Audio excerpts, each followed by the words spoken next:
En el día de hoy continuamos una vez más con la serie que hemos iniciado la semana pasada, basada en una de las frases que más se repite en el texto del Nuevo Testamento. Me refiero a los unos a los otros. La repetición de esta frase, como decía el domingo pasado, tiene que ver con que se pone de relevancia la importancia que hay en el cuidado mutuo entre los hermanos en el interior de la iglesia, pero también nos ofrece un modelo que trasciende a la comunidad de fe y nos otorga un estándar de cómo nosotros podemos llevar adelante las relaciones interpersonales con las personas que están también fuera de la iglesia.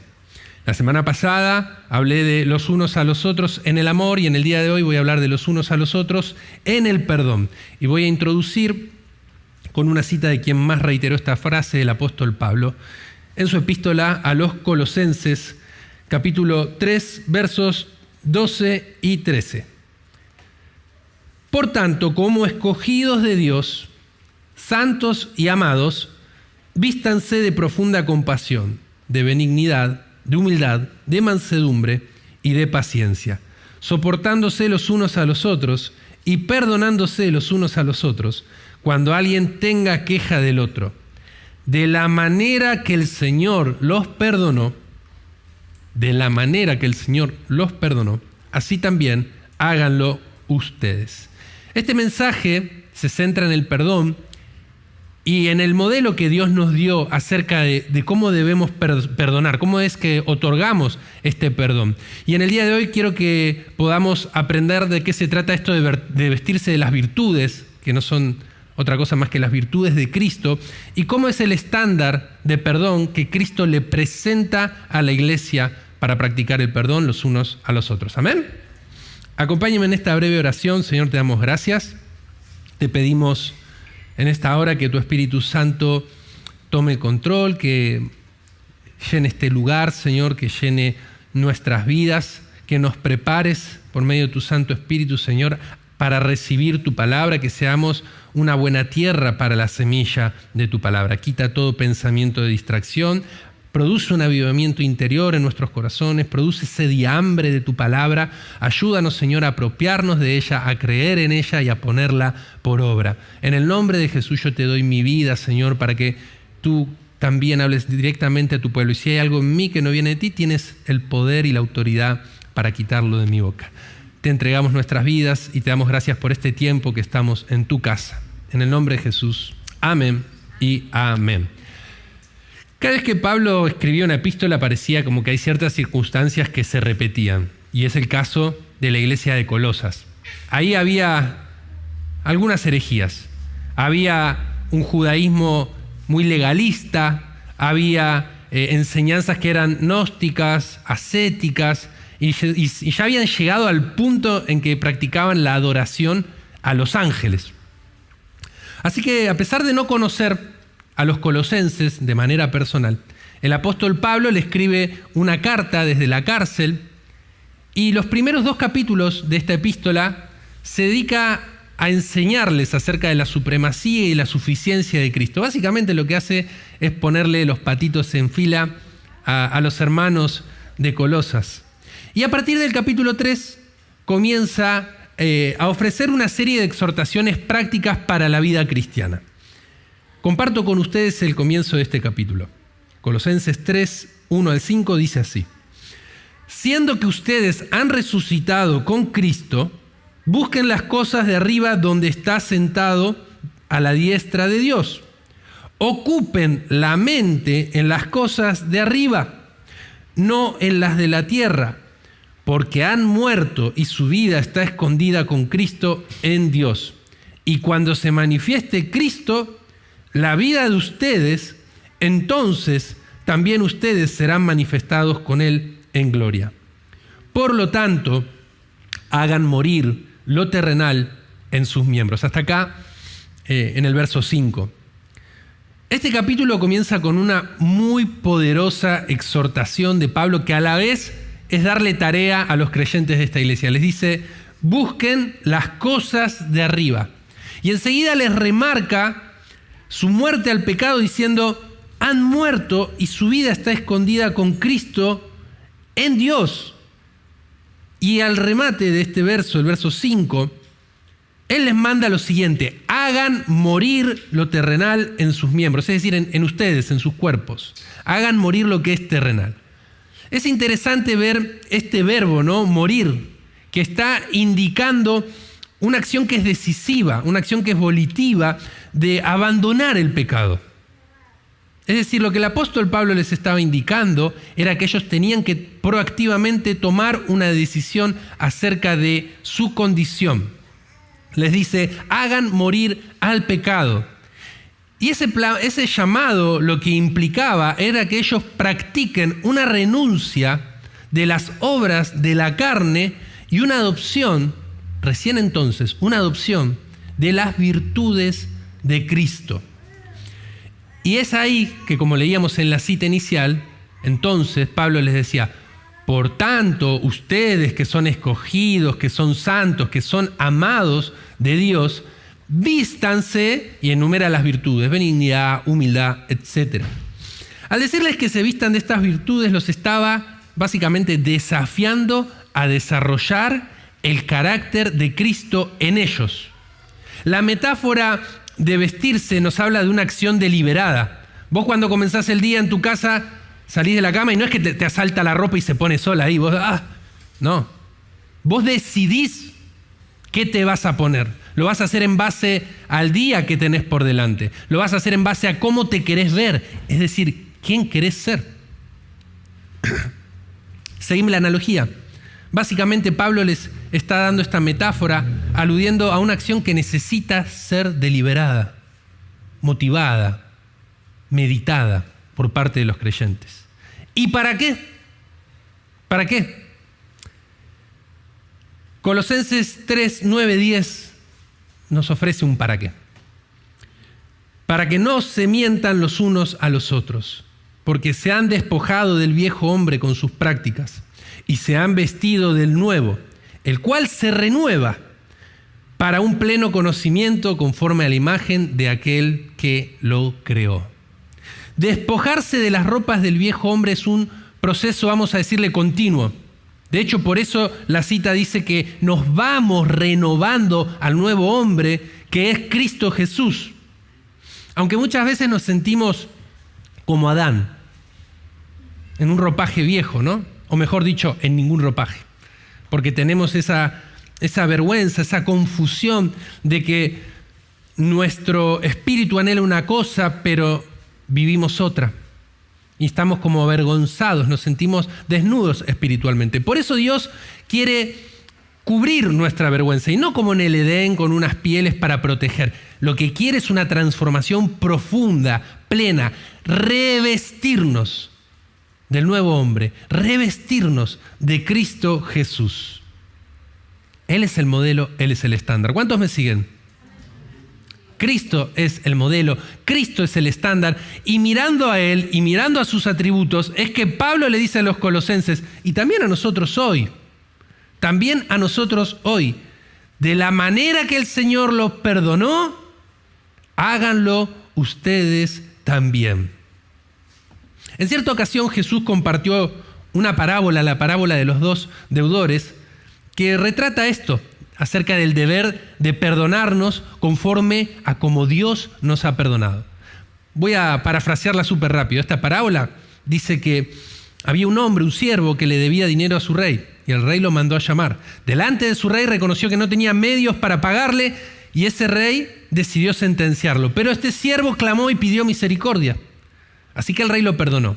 Al salir de la presencia del rey, este siervo se encontró con otro que le debía dinero a él, una suma mucho menor. Y sin embargo, por más que había experimentado la misericordia del rey, hizo que lo manden a la cárcel. Al enterarse de esto, el rey mandó a llamar a este siervo despiadado y lo acusó. ¿Cómo no practicaste la misma misericordia que te mostré? Y por lo tanto, lo castigó también. ¿Puedes reconocer quién sos en esta historia? ¿Puedes familiarizarte con algún personaje? ¿Podés reconocer las muchas deudas que te perdonó el rey? ¿Qué vas a hacer entonces cuando alguien te plante a vos una deuda, que puede ser afectiva, que puede ser moral, que puede ser material, que puede ser ministerial, ¿qué es lo que vas a hacer? Te digo algo, aunque a veces sea más difícil que otras ocasiones, nosotros hemos recibido una gracia divina que es el modelo de perdón que debemos practicar. ¿Cuánto dice amén? Dice, de la manera que el Señor los perdonó, así también háganlo ustedes.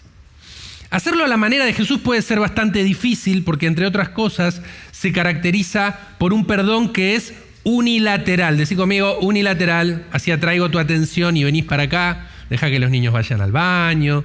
Tranquilo, iglesia. La palabra está acá, no ahí, ni allá, ni allá. Acá. Presta atención. El perdón de Dios, una de las cosas que muchas veces hace que sea difícil de practicar, tiene que ver con que es unilateral.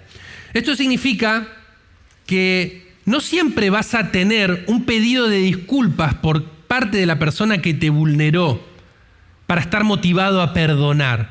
Y sin embargo, vos siempre vas a tener el deber, el santo deber de perdonar. Pero si no se arrepintió, no pidió disculpas, siempre tenemos que perdonar. Porque esto tiene, para un cristiano, perdonar tiene más que ver con su relación con Dios que con los demás. Mirá lo que dice Marcos 11:25. Y cuando oren, si tienen algo contra alguien, perdónenlo, para que también su Padre que está en los cielos les perdone a ustedes sus ofensas. Perdónenlo para que el Padre también les perdone sus ofensas.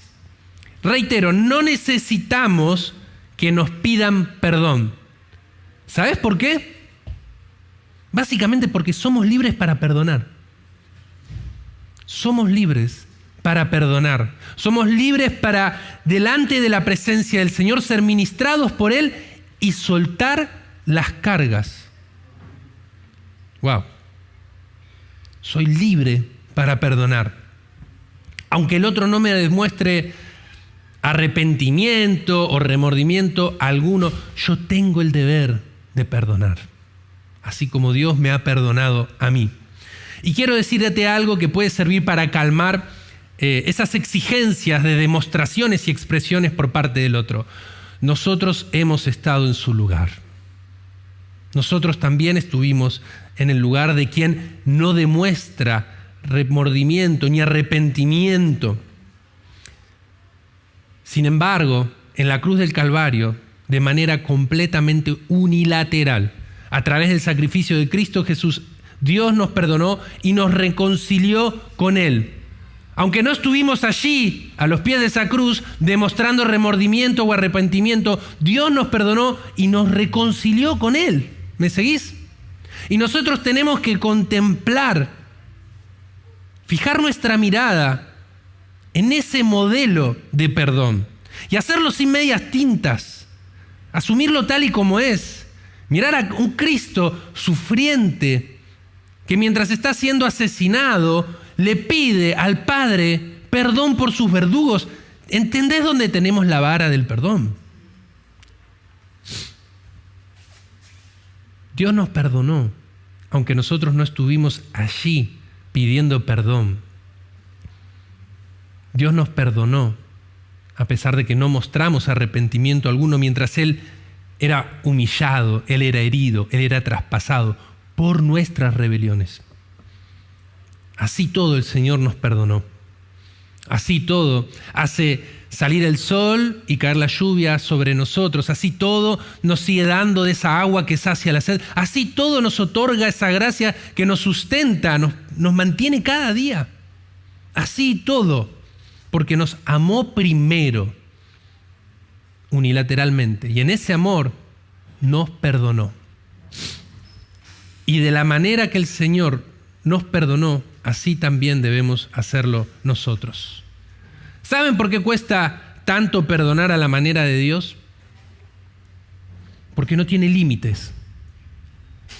Y nosotros somos más bien como Pedro, ¿no? Cuando alguien nos hace algo que nos afecta, queremos decirle al Señor, ¿hasta cuándo tengo que perdonar? ¿Hasta cuántas veces tengo que perdonar? Queremos más bien plantearlo en esos términos, ¿no? Pero me gusta el momento en que esto acontece porque el discípulo, Pedro, medio como que se pone así canchero y le dice al Señor, ¿hasta cuánto tengo que perdonar a mi hermano? ¿7 veces, Señor? Claro, porque la costumbre judía era hasta 3. Entonces él dijo, mirá qué generoso que soy. Pero el Señor le reveló un perdón que es mucho más radical, mucho más profundo, y le dijo, no, 7 veces no, 70 veces 7. Y de esa manera le reveló un perdón que no tiene límites, un perdón que no se contabiliza. Creo que la sorpresa que debió sentir en ese momento de confrontación el apóstol Pedro es la misma que muchas veces nosotros sentimos cuando en nuestros más profundos rencores el Espíritu Santo nos dice, perdoná, perdoná. Pero ¿hasta cuánto? Mirá que perdoná, perdonalo. Porque nos está advirtiendo de nuestra condición. Dice Hebreos 12:15, tengan cuidado, no vayan a perderse la gracia de Dios. Tremendo, yo no quiero perderme la gracia de Dios. No dejen brotar ninguna raíz de amargura, pues podría estorbarles y hacer que muchos se contaminen con ella. He visto a personas que aman al Señor, que aman a su obra, que aman a la iglesia, perderse la gracia y contaminar sus ministerios, sus llamados, porque en su corazón guardaron rencor contra sus hermanos. Personas que no podían perdonar y revivían una y otra vez las diferencias, revivían una y otra vez las circunstancias en las que habían sucedido los acontecimientos de contienda. Traían constantemente a su memoria acusaciones. Mi amado, quiero decirte algo. El fuego del rencor consume primero al que lo mantiene vivo, ¿eh? A veces creemos que con nuestro rencor estamos apuntando al otro. No es así. Tiempo atrás, recuerdo, una persona vino y me dijo, estoy mal. Sí, te veo mal. Le digo, hace tiempo te veo mal. Sí. ¿Querés saber por qué estoy mal? Sí, quiero saber por qué estoy mal. Bueno, nos vamos a encontrar en la semana y te voy a contar por qué. Nos encontramos en la oficina y me empezó básicamente a contar que estaba teniendo una diferencia con otro hermano. Y yo le dije, ¿cuándo fue la última vez que hablamos? Mirá, me dice, me saca el celular y me empieza a mostrar una conversación de WhatsApp que tenían. Y mientras yo la miro le digo, che, pero esto es de hace 1 año y medio atrás. Sí.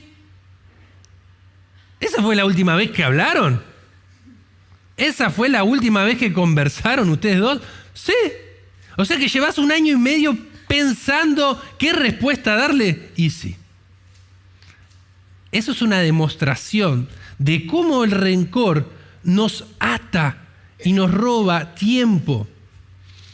No podemos venir a la iglesia a servir, a adorar, ofrendar, si tenemos que ponernos a cuentas con un hermano. La palabra de Dios en eso es muy clara. Dice que si nosotros estamos llevando nuestra ofrenda al altar y en ese mismo momento nos damos cuenta que tenemos una diferencia con uno de nuestros hermanos, dice, dejá la ofrenda ahí, volvé a donde está tu hermano, ponete a cuentas y después recién volvé al altar para traer tu ofrenda. Mateo 9:13 dice, vayan y aprendan lo que significa misericordia quiero y no sacrificio, porque no he venido a llamar a los justos al arrepentimiento, sino a los pecadores. Si tu hermano pecó contra vos, andá, llévalo a solas y hacele ver su error. A lo mejor ganes un hermano. Practica el perdón para cuidarlo y también para cuidarte, hermano. Practica el perdón para que no te salga una úlcera. Para que tanto, hermano, vivir en rencor es como tener un inquilino en la mente que no paga alquiler. Métele un desalojo con perdón. Decirle en el debido momento, decirle al orgullo, gracias, es suficiente, ya hiciste demasiado. Practica el perdón para que de la manera que el Señor te perdonó, así también lo hagas vos. ¿Y de qué manera llegó a perdonarnos el Señor? ¿De qué manera lo hizo? Satisfaciendo su justicia en su Hijo, renunciando al derecho de nuestro castigo personal, porque Cristo lo había llevado en esa cruz. Esa es la manera del Señor. Por ende, perdonar para nosotros a la manera de Dios necesita indeclinablemente poder alcanzar la satisfacción en el sacrificio de Cristo Jesús. Hasta que nosotros no alcancemos satisfacción en esa misma cruz, no vamos a poder perdonar a la manera de Dios. Hasta que no seamos satisfechos en esa cruz, vamos a seguir teniendo demandas de justicia personal contra el otro que reclaman un castigo. Y dice Romanos 12:19, queridos amigos, nunca tomen venganza. Dejen que se encargue la justa ira de Dios. Mía es la venganza, dice el Señor. Nuestros deseos de ajusticiar al otro o de aleccionar no están viciados más que de otra cosa que de rencor. Por eso Santiago 1:20 nos advierte que en la ira del hombre no obra ¿qué? La justicia de Dios.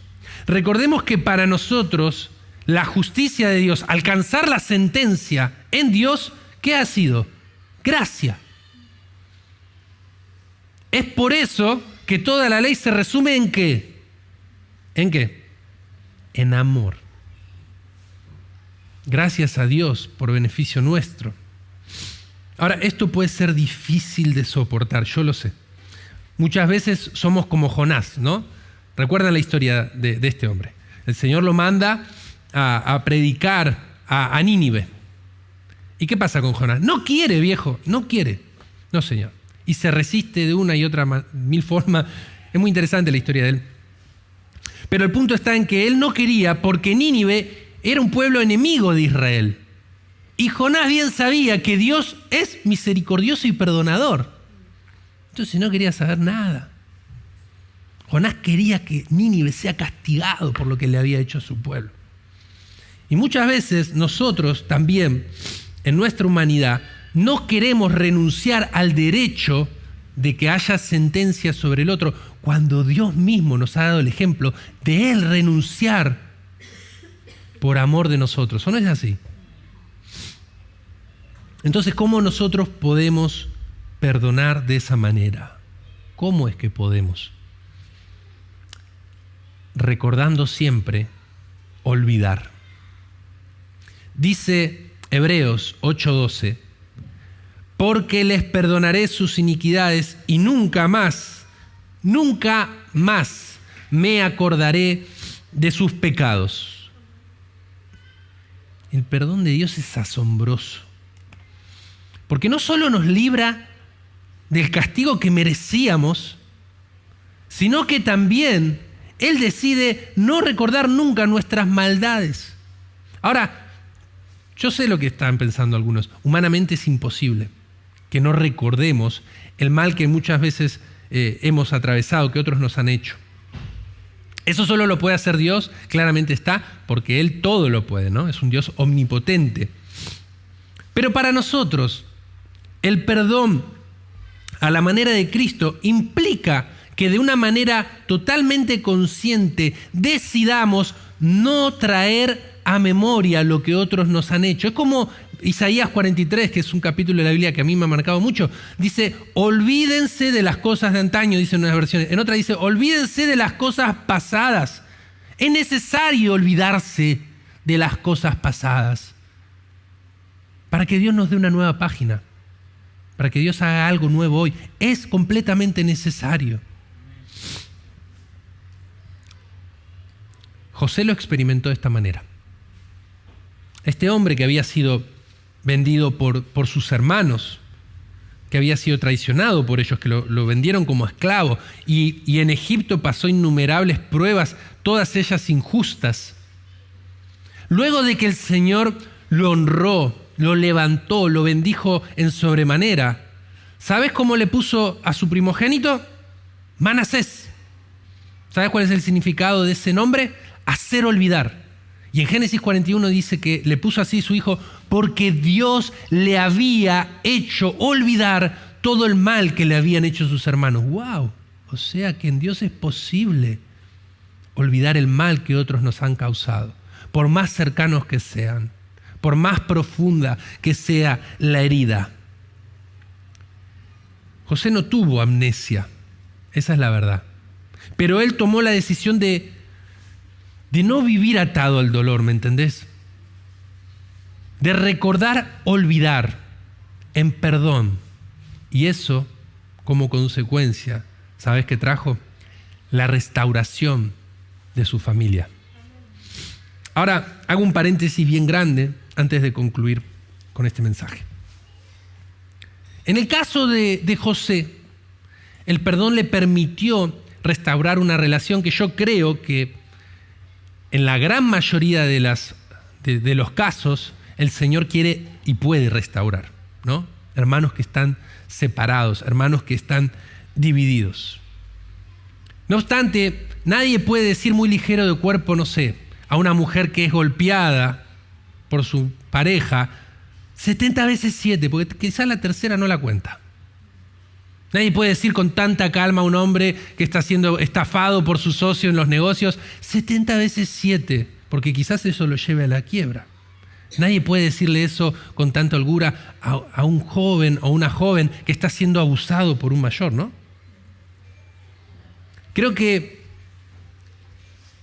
muchas veces Dios restaura las relaciones y en algunas otras no, pero que Dios siempre restaura.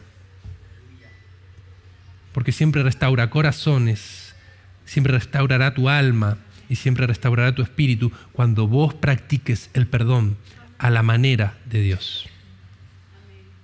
Porque el dolor no te pudo sujetar y fuiste libre de ese pecado.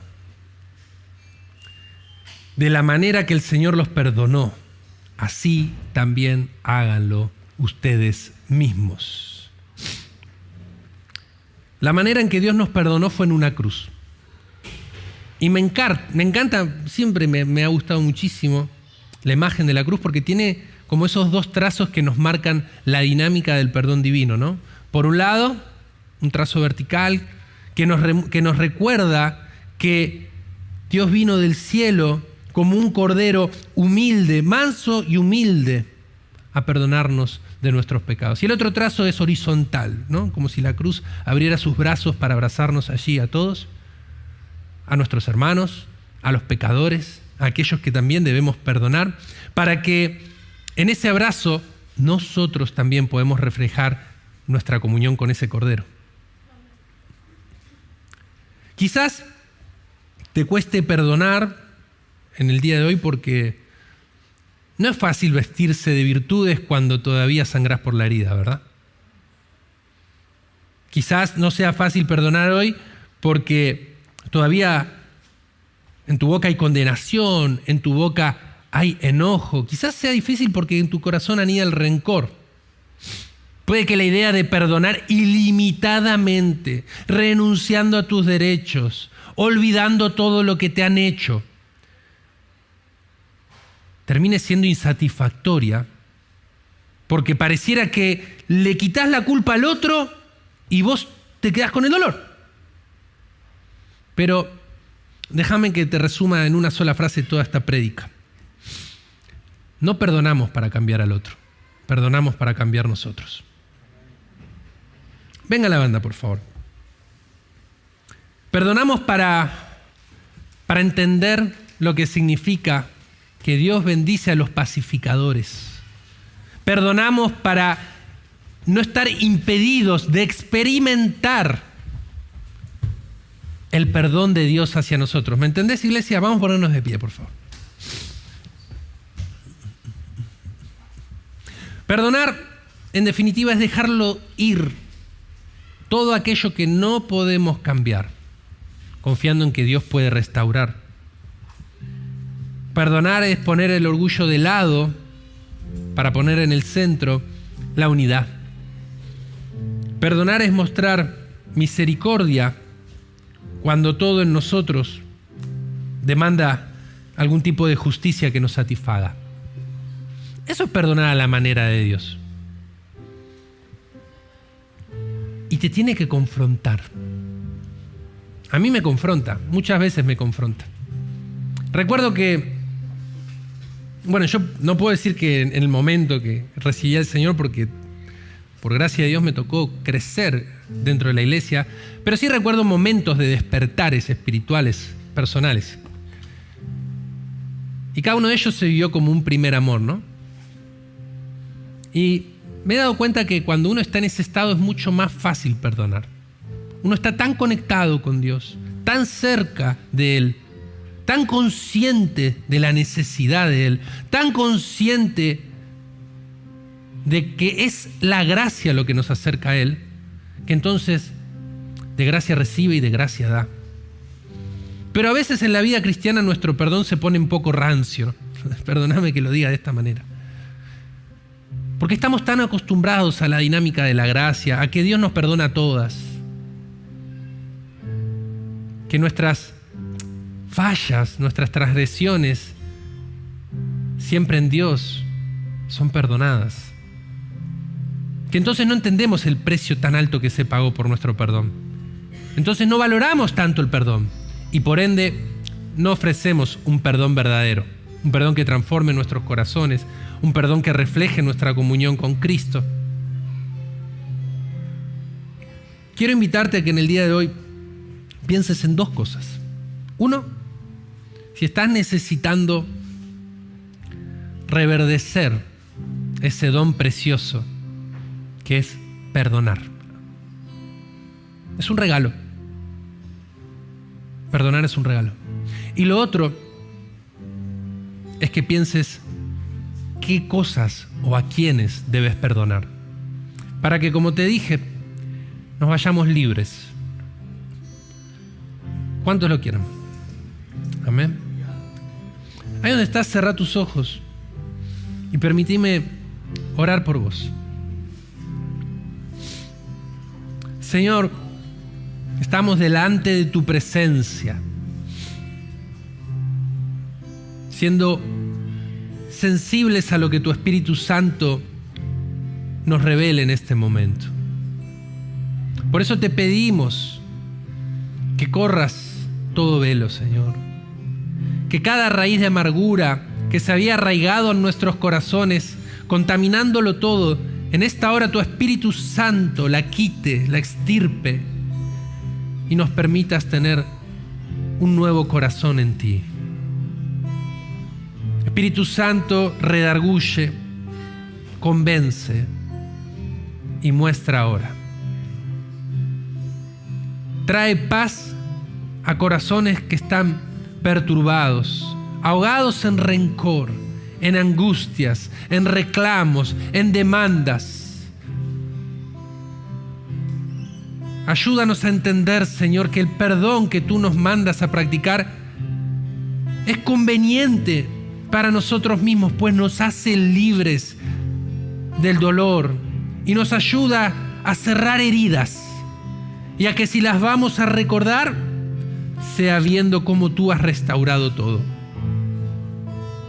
También ayúdanos, Señor, a que no pongamos límites, a que renunciemos a nuestros derechos, a que podamos verdaderamente olvidar a aquellos que nos han transgredido, aquellos que sentimos muy profundo en nuestro corazón que nos han robado tiempo de nuestra vida, que han jugado con nuestras ilusiones, que se aprovecharon de nuestra ingenuidad, de nuestra inocencia, que tomaron algo de nosotros por la fuerza.